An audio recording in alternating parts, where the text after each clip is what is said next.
Hello everyone and welcome to the Range Rover Sport SV Edition 2. This is a pretty wild SUV. It is right around 200 grand. It is configured here, and under the hood, of course, is a twin turbo 4.4 liter BMW sourced V8, 626 horsepower, 553 pound-feet of torque. This thing's absolutely wild. We have the 6D Dynamics suspension system with the air suspension, the hydraulic dampers. We have a single-speed transfer case in this particular one, so no low range, but I think that's totally fine as this is meant to be a performance vehicle. We still have these lockers. We have an e-rear diff, a totally new rear subframe, much quicker steering ratio than a regular Range Rover Sport, for example, as well. But we still get the off-road bits like wade sensing, for example. We have an adjustable air suspension. We have plenty of terrain response mode, as well as configurable modes as well that we can custom make. And of course, since this is an SV, we have the SV mode. Glowing paddle shifters puts this thing into its most aggressive setting here. If you haven't seen all the fun stuff, go check out our full tour and review for all of the crazy details here. But this car is truly wild. It's a really special treat to be able to drive this course of the week. So thank you, Range Rover and JLR, for letting us have a go in this wild machine. And nonetheless, let's go take us out on a spin and see how this wild SUV handles out on the road. Again, fantastic camera systems, as one would expect in a modern JLR product. Really great stuff there. We can clean the rear cameras. It looks a little dirty, so let's try cleaning that camera right there. There we go. That's kind of cool. Popping into drive. Let's head off. So off the bat, you can hear the door handles pulling in. We are driving on ice right now. It's pretty cold out and snowy today, so have to be a little bit more careful driving than usual. But this thing is just so smooth, so comfortable, and inside it is just an isolation pod of luxury. This is a Range Rover Sport after all, and even with this SV model being so focused on being such a high-performing vehicle, you have so many comfort features, from massage. So if I touch my seat control here or go into the seat settings, we have massaging seats. We have the body and soul seats as well. Lots of different massage programs, seat heating, seat cooling. You got it all in this vehicle. You can even have a chauffeur mode for the rear right passenger as well, if there's no one in the front seat. We have rear wheel steering as well, so turning radiuses in this car are incredibly impressive. Automatic parking assist as well, so every time I just drive around, it's always looking for a parking space at low speeds. And even if you just pop it into reverse, it will find a space for you. I'm like, oh, you want to park there? I can help you do that. So that's a really nice, wonderful luxury touch here. A lot of the stuff's all baked into the screen, which, you know, love or hate it, it's generally pretty easy to use. I would say switching drive modes, you can just swipe, or you can just tap to open up a larger menu there if you need to. Same thing with our heated seats and menu stuff. You can do that, or just quickly swipe to make these quick adjustments here, which is pretty nice. So a lot of nice stuff there. We have auto brake hold as well as you can hear right now, the engine turned on and off with a 48-volt system.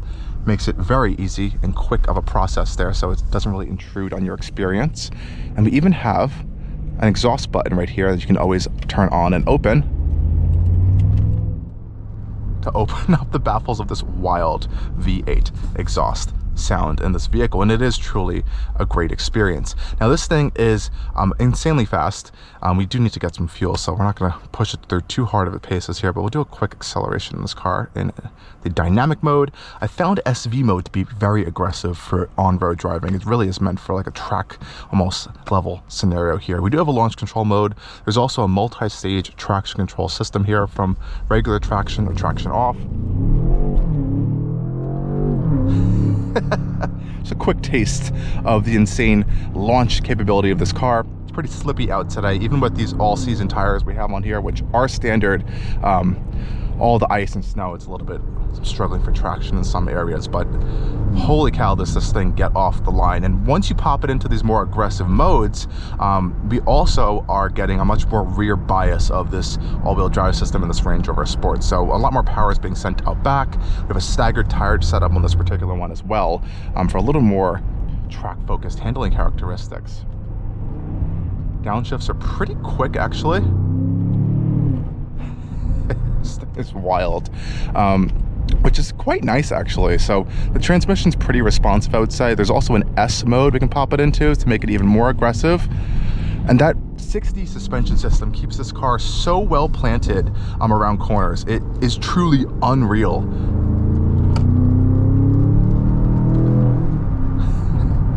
And the exhaust, you know, it is obviously nowhere near as loud as the 5-liter supercharged V8 once was, but it is not quiet.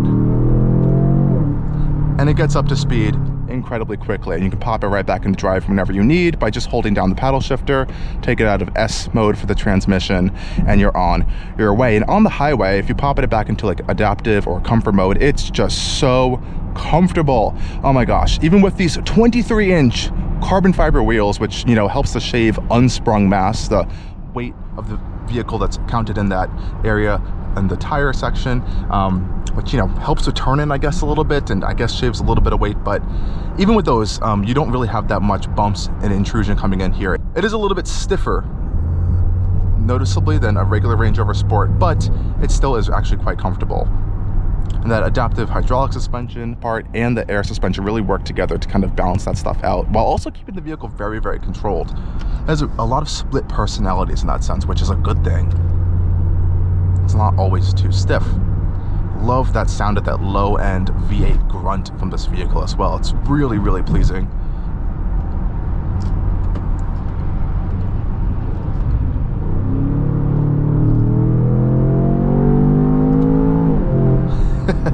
This thing is wicked fast. Now, out here on the highway, I do also want to talk about some of the comfort features we have in this car, because yeah, it is a high performer, but it also still is a luxury vehicle first at the end of the day, and it does definitely deliver on that front. So like I mentioned, out here on the highway, very quiet in here, lots of insulated glass. We have auto, you know, acoustics going on in here to kind of cancel out some sounds, but we also have some great driver assistance features, you know, blind spot, all that stuff.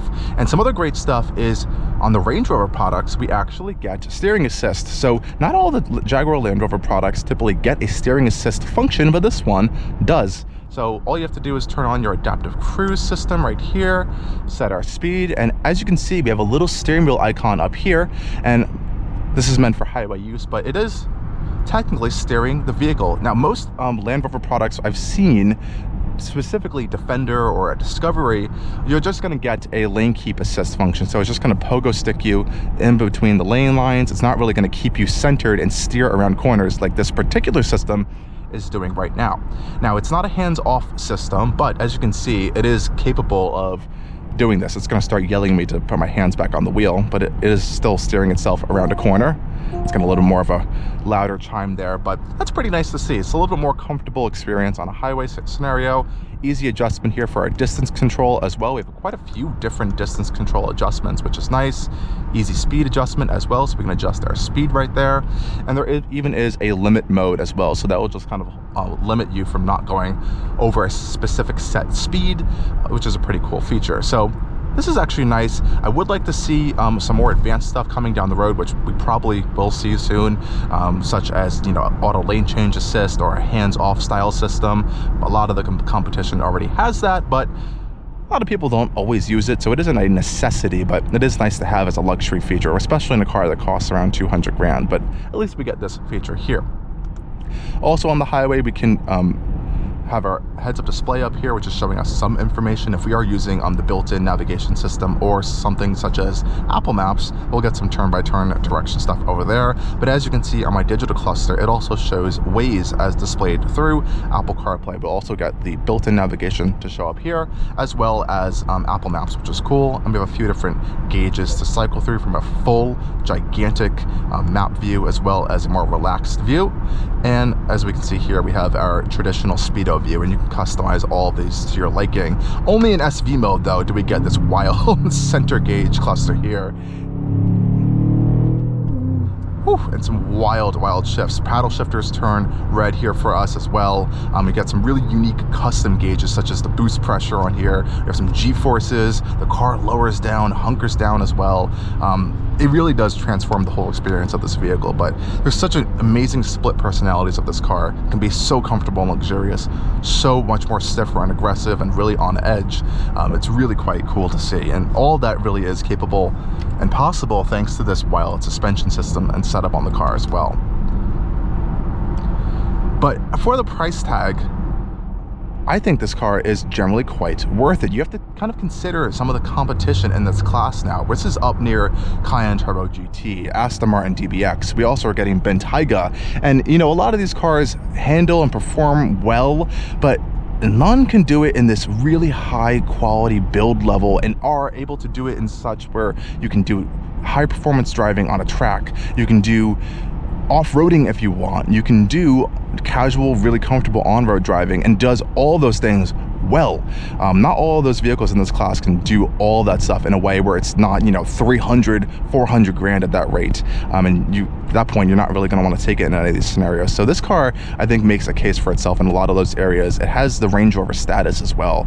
And there's so many different additions and colors and options you can get with this to really customize it. And with this SV badge, you're not going to be getting just a run-of-the-mill Range Rover model. You're going to be getting this more exclusive Range Rover model. They don't build as many of these cars as they do with the regular vehicles as well. So you're really getting a much more premium, unique experience here. So in that regard, I think it's really impressive. Now, of course, I'm sitting here, I can get a massage, but we also have this really incredible Meridian surround sound audio system as well. So let's give that a test and see how that sounds. So let's have a little bit of a test of this Meridian audio system. This is the Meridian signature audio system, and I believe we had a test of this last year in the Range Rover Sport plug-in hybrid, but now we're in the SV, which has the body and soul seats, which I am honestly quite a huge fan of. They're really cool. Seems like a little bit of a gimmick. And just before we hop into the audio test, if you haven't had a look at this and our full touring review, our body and soul seats will pop on our cruise control system here, which has steering assist for some additional safety enhancement. But we have 5 different adjustments to set this speaker level to, and you can turn it off if you're not a fan of it as well. So you don't have to use it even if you are getting it. The passenger also gets it as well. And there's a wellness function as well that you can do this that has different wellness modes, such as invigorate. So if I turn on the invigorate mode, my whole body is now being vibrated by these speakers, feeling invigorated. Pretty cool. And there's also a calm setting as well. Now, the one thing with these systems is that the speakers and the massage don't work together. So you can either have massage on the seats or the body and soul speaker seats. So I guess that's one trade-off, but at least you can have your heated and cool seats on while using any of those functions, which is kind of cool. So in addition to our settings here for our body and soul seats, we can go to our settings really easily and adjust any stuff for our audio settings as well. So we have simple treble, bass, and subwoofer adjustments, and 3 different audio profiles from the Meridian system that kind of adjust the different levels of surround sound experience you're getting. So we have it on the more advanced level we have here, and you can also do some centering as well with the audio. But I actually really like this system. I think it's a very good, wholesome experience. We've got speakers literally in the headrest, above us, in front of us, like 3 or 4 speakers on each door. It's pretty crazy. So let's pop on our audio test track and let's have a little listen to this crazy sound system in this car.